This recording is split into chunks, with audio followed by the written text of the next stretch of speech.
The Sancta Sanctorum is a Roman Catholic medieval chapel located in the Lateran complex, which also includes the Basilica of San Giovanni in Laterano and the Lateran Baptistry.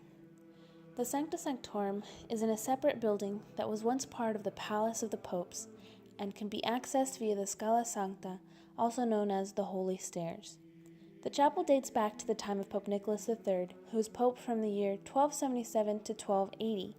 Pope Nicholas III funded the rebuilding of the Sancta Sanctorum in 1278, and if you look to the upper left-hand corner of the wall above the altar, you will see the fresco which depicts the saints Peter and Paul presenting Pope Nicholas holding the chapel of the Sancta Sanctorum in his hands, to Christ sitting on a throne with angels to his side in the fresco on the right side of the altar. The frescoes on the upper walls of the chapel and on the vaulted ceiling were painted in the 13th century. The four evangelists, Matthew, Mark, Luke, and John, are shown on the ceiling. On the wall to the right of the entrance are the scenes depicting the martyrdom of the saints Peter and Paul. And if you look up to the frescoes on the back wall of the chapel, you will see the stoning of St. Stephen on the left and a depiction of the martyrdom of St. Lawrence to the right.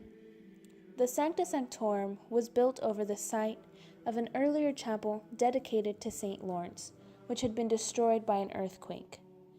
Continue your gaze to the right, and you will see the decapitation of St. Agnes and the provision of dowries by St. Nicholas. Below these scenes, the walls are lined with frescoes of the saints, who are the pillars of the church. Beneath them, tapestries of different kinds following the liturgical calendar would have hung from the metal hooks that you see in the marble slabs that make up the lower walls. The benches along the walls are where the clergy would sit during reliquary ceremonies or papal masses.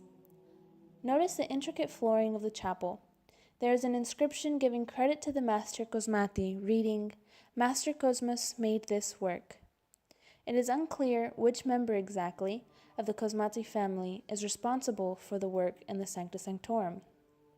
The Cosmati family was well known for their flooring and mosaic works, especially in relation to papal commissions. Because the Sancta Sanctorum was once part of the papal palace at the Lateran, it served as a private chapel of the popes until the papacy moved to Avignon in 1309. The chapel came to be called the Sancta Sanctorum, meaning Holy of Holies, referring to the relics held in the chapel and to the sanctity of the place. The name Holy of Holies also refers back to the Old Testament, to the place where the Ark of the Covenant was held, along with other ancient relics. Pope Nicholas had the chapel rebuilt to house relics of a high importance in the same way the ancient Holy of Holies did. He was inspired by the Pharaoh's Chapel in Constantinople and Sainte-Chapelle in Paris, both of which were also considered Sancta Sanctorums because of the relics of high importance they both contained. Not only was he inspired by the purpose of the chapels, but it is believed that the Sainte-Chapelle may have influenced some of the architectural stylings as well. You can see that in the narrow windows above, which have pointed arches rather than the round arches of traditional Roman architecture. Throughout the centuries, the Sancta Sanctorum was closed to everyone but the Pope and those who maintained the chapel. Access to the Sancta Sanctorum was extremely limited, for it was a venerable space. The chapel was secured with large bronze doors along with heavy bolts in order to protect the relics held within. These relics were held in a 9th century Cyprus reliquary chest within the altar. Some of the relics originally housed in the Sancta Sanctorum included the heads of Saints Peter and Paul, which were transferred to the high altar of the Lateran Basilica in the 14th century, the heads of Saint Agnes and Euphemia, the sandals of Jesus, the veil of the Virgin Mary and some of her hair, as well as the coat of John the Baptist, the shoulder of Saint Matthew, the chin of Saint Bartholomew, and the miraculous icon of Christ were among a few others. It is this icon that has garnered most of the attention in this chapel. The icon of Christ, also called the Acheropita, meaning not made by hand, is believed to have been begun by St. Luke the Evangelist and completed by God through the hand of an angel. The silver revetment covering the icon almost completely, except for the face of Christ, reinforced the role of Christ as the light of the world, because when viewed, especially from a distance, the luminous reflective surface of the metal contrasts greatly with the dark surface of the icon. This was especially true when the icon was viewed from afar.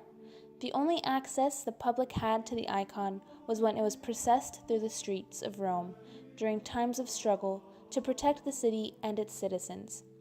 The icon was also taken out of the chapel during the celebration of the Assumption of Mary from the 9th century to the 16th century. If you look to the back wall of the chapel, you will see grated windows.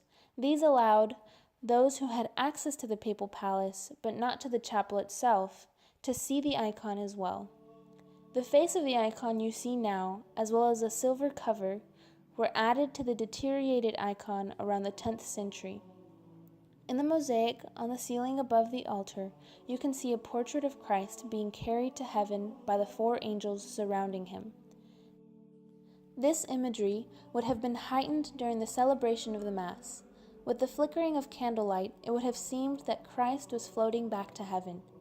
One last thing to notice before leaving the chapel is the inscription on the wall above the altar. It was part of the 16th century restoration. It reads, "There is no holier place in all the world." It was, and still is, deemed one of the holiest places in existence.